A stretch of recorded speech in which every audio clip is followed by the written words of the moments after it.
സംസ്ഥാനത്ത് രാസലഹരിയുടെ ഉപയോഗവും അതിന്മേൽ തുടർന്നുണ്ടാവുന്ന അതിക്രമങ്ങളും ഒരു തുടർക്കഥയായി തന്നെ മാറുകയാണ്. മലപ്പുറം വേങ്ങരയിൽ MDMA ലഹരിയിൽ യുവാവ് അമ്മയെ അടിച്ച് പരിക്കേൽപ്പിച്ചു. തൃശൂരിൽ മദ്യലഹരിയിലുണ്ടായ വാക്കുതർക്കത്തിൽ ഒരാൾ മരിച്ചു. കോഴിക്കോട്ടും പാലക്കാട്ടും തൃശൂരും മയക്കുമരുന്നുമായി യുവാക്കൾ പിടിയിലായി. തലസ്ഥാന നഗരിയിലെ കൂട്ടക്കൊലയുടെ നടുക്കം മാറുന്നതിനു മുമ്പേ മലപ്പുറം വേങ്ങരയിൽ മറ്റൊരു സംഭവം കൂടി.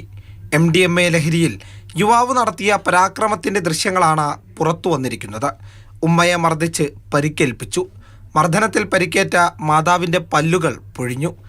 ബഹളം കേട്ടെത്തിയ നാട്ടുകാരാണ് പിന്നീട് പോലീസിനെ വിവരമറിയിച്ചത്. എന്താണ് സംഭവം എന്ന് അന്വേഷിക്കാൻ വേണ്ടി വീട്ടിൽ പോയപ്പോഴാണ് ഈ കുട്ടിയുടെ പരാക്രമം നമ്മൾ കണ്ടത്. അപ്പോൾ നമ്മൾ ചെന്നപ്പോൾ ആ കുട്ടി ഉമ്മാനെ അടിച്ചിട്ട് പല്ല് 3 പോയിട്ടുണ്ട്. പോലീസ് എത്തി യുവാവിനെ ഡി അഡിക്ഷൻ കേന്ദ്രത്തിലേക്ക് മാറ്റിയിട്ടുണ്ട്.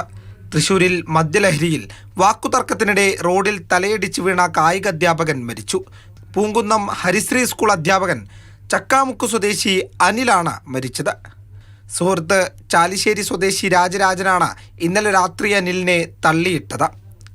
സംസ്ഥാനത്തേക്കുള്ള ലഹരിയുടെ ഒഴുക്കിന് ഒരു മാറ്റവുമില്ല.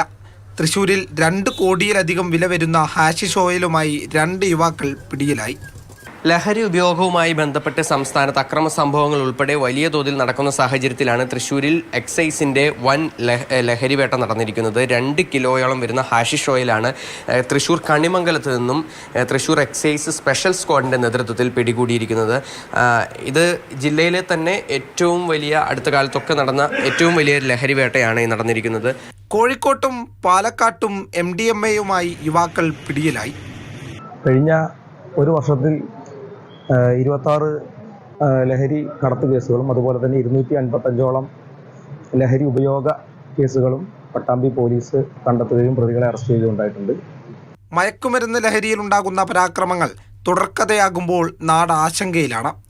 എന്നാൽ മഞ്ഞുമലയുടെ അറ്റം മാത്രമാണ് ഇപ്പോൾ എക്സൈസിന്റെ കയ്യിൽ കുരുങ്ങിയത്. News desk, Mathrubhumi news.